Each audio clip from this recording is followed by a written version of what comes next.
when you and your preceptor don't get along, sometimes it's just going to be like that.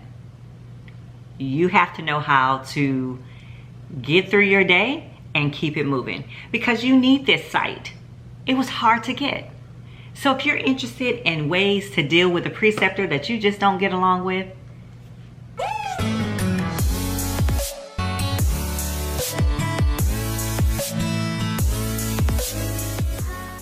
hey guys, welcome back to my channel. It's Jemecia Capri, the Nurse Practitioner Extraordinaire. And if you're new to my channel, I am a full-time family nurse practitioner and an associate professor online. And I make these videos to help students who are either in nurse practitioner school or trying to get into nurse practitioner school, nurses, and women with health issues that want to tackle their health issues at home. So yeah, today I'm going to talk about what do you do when a preceptor doesn't like you, or you don't like the preceptor, or you guys are not that you don't like them, but you're just not getting along. So there are a couple of things and ways to deal with a preceptor who is just not very nice, to say the least. And I know that you guys have come across preceptors like that, or will come across a preceptor like that. So that's what I'm going to deal with today. I'm just going to give you a few tips and tricks and just kind of discuss it, just kind of talk about it. Okay, so I'm going to look down a little bit because I have made some notes.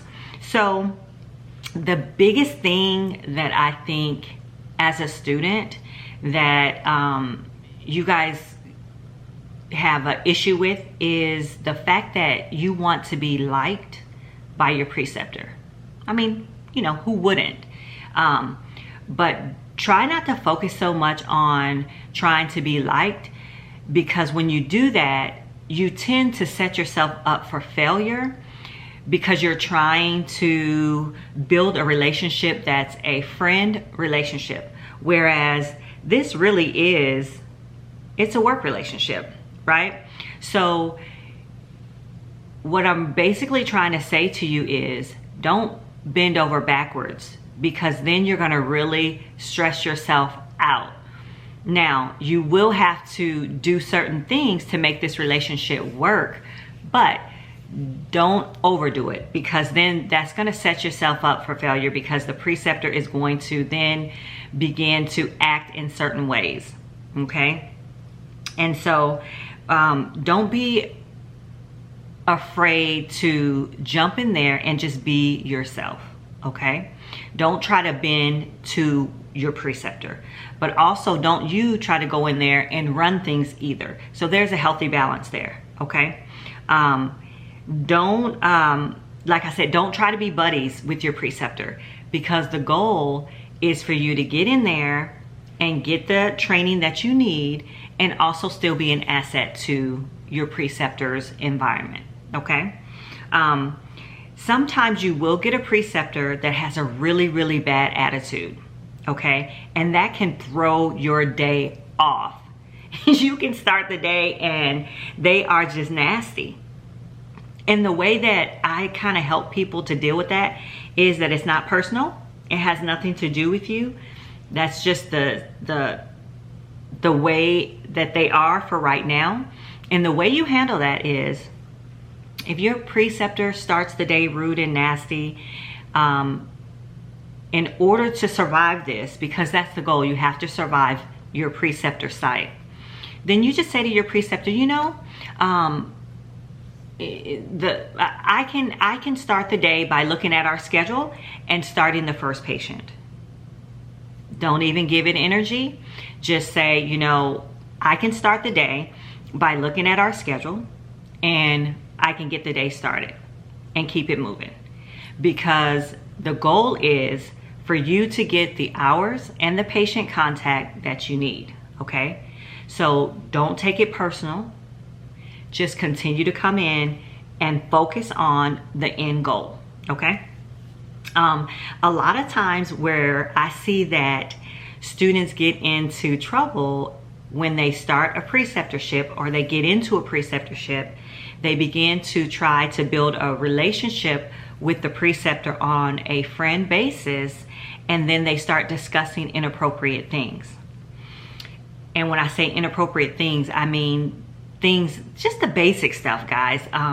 Things like politics, religion, money, things like that are a little bit inappropriate. And when you get into that, you are opening a Pandora's box to either find out that maybe your preceptor has some religious values that you don't agree with, or your preceptor finds out that you have some religious stuff that they don't agree with. It's just not the proper thing to do, because then again, you're setting yourself up for a situation to go bad. Okay, so I do caution you to just don't get into that. Don't get into politics. Don't get into money, unless you really know that you can handle yourself in that way, because people will judge you based on whatever your answers are, or based on what their beliefs are, their values, whatever that may be. So be careful with that. Another thing that I wanted to talk about is if the preceptor is very invasive with your personal life or anything like that. Sometimes they can be. Sometimes if it's a male with a female or a female with a male, just kind of, just keep it very focused. You don't have to be rude. Just kind of say, I just really don't discuss that with, at work, or I don't get into that at work. I really need to focus on seeing patients today, or whatever you need to say for that. And try not to fall in that rut of bending over backwards, like staying extra late because you want your preceptor to like you, or you want to be a superhero student, when you can't take extra patients, and you can't stay late because you have family obligations, or you have soccer to take your child to, or you have whatever else that you need to be doing without staying late.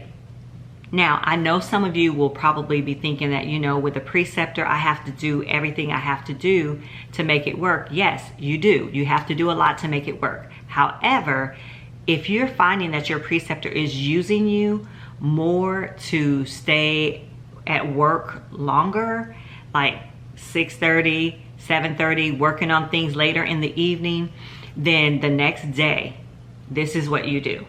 You say to your preceptor, today, I have to leave at 5:30 because I have an obligation that I cannot miss. So then you've already set the day, you set the precedence for the day, so they know that you have to leave at a certain time. And they're not expecting you to just stay as long as they stay. Now, sometimes I might stay till 7:30 in the evening when my shift might have stopped at 5:30. Now, sometimes students want to stay longer, that's fine. But you don't want to get in a situation where your preceptor is taking advantage of you that late in the evening. For one, you should not be staying as late as that unless you've already contracted to stay that late, because then your studies, your family, all those things are going to suffer. You have to set boundaries. So when you have a preceptor that you don't get along with, you have to kind of guard your space as a student. You have to set boundaries by saying the things that are hard to say, like I can't stay past 5:30. Or, you know what, it sounds like you're having a really rough time right now.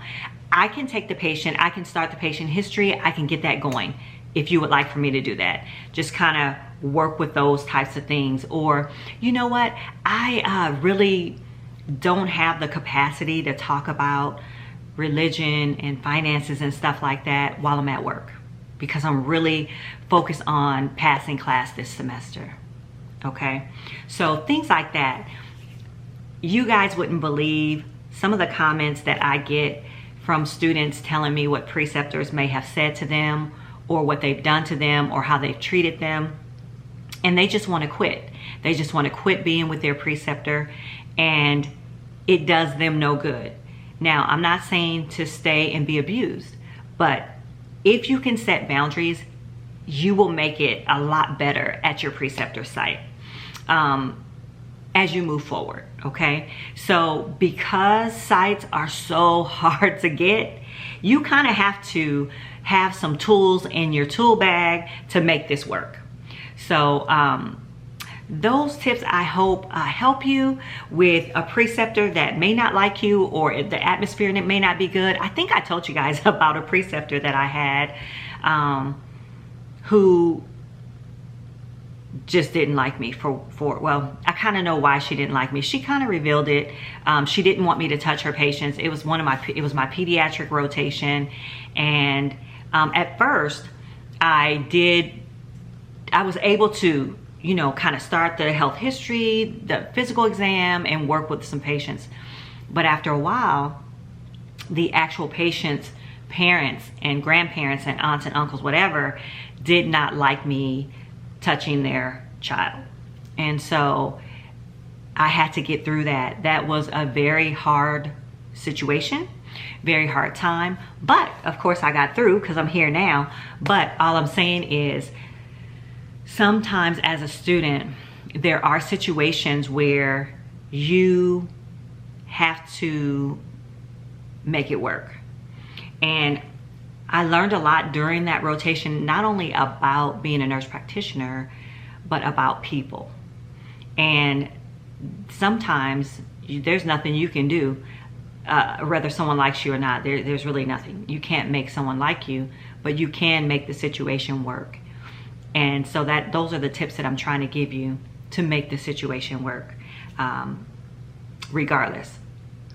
So the bottom line is, you have to set boundaries to do that, to make it work. If you have a preceptor that doesn't like you, and sometimes you may not like the preceptor, but if you set boundaries for the day, each day, you can make it through it. So I hope this was helpful for you guys. Thank you so much for stopping by.